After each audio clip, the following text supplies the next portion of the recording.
ಏನೋ ಮಂತ್ರಿ ಸಿಗದಾಗ ನೋಡಿಕೊಂಡ್ರು. ಮತ್ತು ಭಾಳ ಒತ್ತಡದಿಂದಾಗ ನಮ್ಮ ಪರಮೇಶ್ವರ್ ಅವ್ರನ್ನ ಉಪಮುಖ್ಯಮಂತ್ರಿ ಮಾಡಿದರು. ಇವೆಲ್ಲ ದೃಷ್ಟಿ ಇಟ್ಕೊಂಡ್ರು. ಮತ್ತು ಇನ್ನೂ ಅನೇಕರನ್ನ ತನ್ನ ಸಂಪುಟ ತೆಗೆದುಕೊಳ್ಳಿಲ್ಲ ಅನ್ನೋದು ಅಸಮಾಧಾನ ಹೆಚ್ಚಾದಿದ್ದು ಇವತ್ತು ಸ್ಫೋಟಕ್ಕೆ ಹಂತಕ್ಕೆ ಬಂದರು. ಹೀಗಾಗಿ ಇವತ್ತು ಜಾರಕಿಹೊಳಿ ಅವರು ಮತ್ತು ಹೊಸ ಏನಪ್ಪ ತಂತ್ರಗಾರಿಕೆಯನ್ನು ಮಾಡ್ತಾ ಇದ್ದಾರೆ.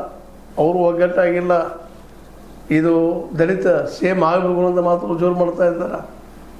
ಮತ್ತು ಈಗಾಗಲೇ ರಮೇಶ್ ಜಾರಕಿಹೊಳಿ ಒಂದು ಮಾತು ಹೇಳಿದರು, 3 ತಿಂಗಳು ವೇಟ್ ಮಾಡಿರಿ ಅಂತೇಳಿ. ಇವತ್ತು ಅವರು ಏನೋ ಸಣ್ಣಾಗಿ ಮಾತಾಡೋದ ಪ್ರಯತ್ನಗಳು ನಡೀತಾ ಇದ್ದಾವೆ. ಹೀಗಾಗಿ ಮತ್ತು ಹಳೆಯ ಗೆಳೆಯರ ಸಂಘಟನೆ ಹೆಚ್ಚಾಗಿದ್ದಕ್ಕಾಗಿ ಇದನ್ನು ಯಾವ ರೀತಿ ಎದುರಿಸ್ಬೋದು ಡಿ ಕೆ ಶಿವಕುಮಾರ್ ಅಂತೇಳಿ. ಯಾಕಂದರೆ ಈ ಪಕ್ಷದ ಒಳಗಿನ ತಿಕ್ಕಾಡಿ ಏನದಲ್ಲ, ಇದೇ ಪಕ್ಷವನ್ನು ವೀಕ್ ಮಾಡ್ತದಂತ. ಹೈಕಮಾಂಡ್ ವೀಕ್ ಮಾಡೋದು ಇದೆ.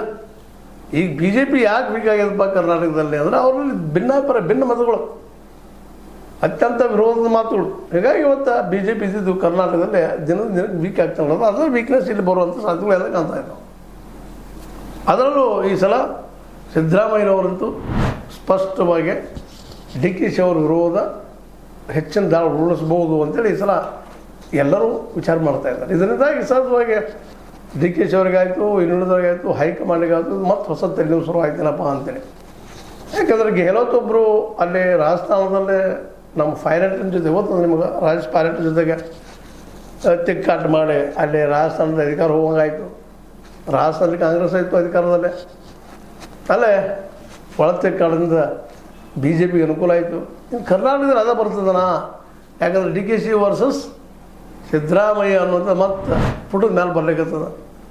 ತಾತ್ಕಾಲಿಕವಾಗಿ ಸೇಮ್ ಆದಂಥ ಡಿ ಕೆ ಶಿ ಅವರು ಈ ಒಂದು ಸಂದರ್ಭದಲ್ಲೇ ಒಂದಿಷ್ಟು ಎಚ್ಚರಿಕೆ ಹೆಜ್ಜೆ ಇಡಬೇಕಾಯಿತು. ಅದು ಇಡಲಿಲ್ಲ.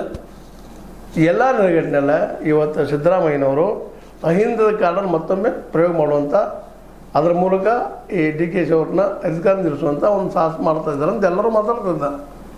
ಸಿದ್ದರಾಮಯ್ಯನವ್ರದ್ದು ಅದಕ್ಕೆ ರೆಡಿನೂ ಆಗ್ತಾ ಇದ್ದಾರೆ.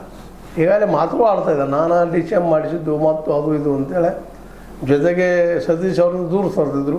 ಅವ್ರ ಜೊತೆಗೆ ತಮ್ಮ ಮಗನ ಕಳಿಸಿ ಮಾತಾಡಿದ್ದಾರೆ. ಇನ್ನೊಂದು ಡೆವಲಪ್ಮೆಂಟ್ ಏನಪ್ಪ ಅಂತಂದ್ರೆ, ಅದೇ ಕಾಲಕ್ಕೆ ಸಿ ಎಮ್ ಇಬ್ರಾಹಿಂ ಗೊತ್ತದ ಮಾಜಿ ಅಧ್ಯಕ್ಷ ಜನತಾ ದಳದ್ದು, ಅವರು ತಮ್ಮ ವಿಶ್ವಾಸ ತೆಗೆದುಕೊಳ್ಳುವಂಥ ಕೆಲಸ ಮಾಡ್ತಾ ಇದ್ದಾರೆ.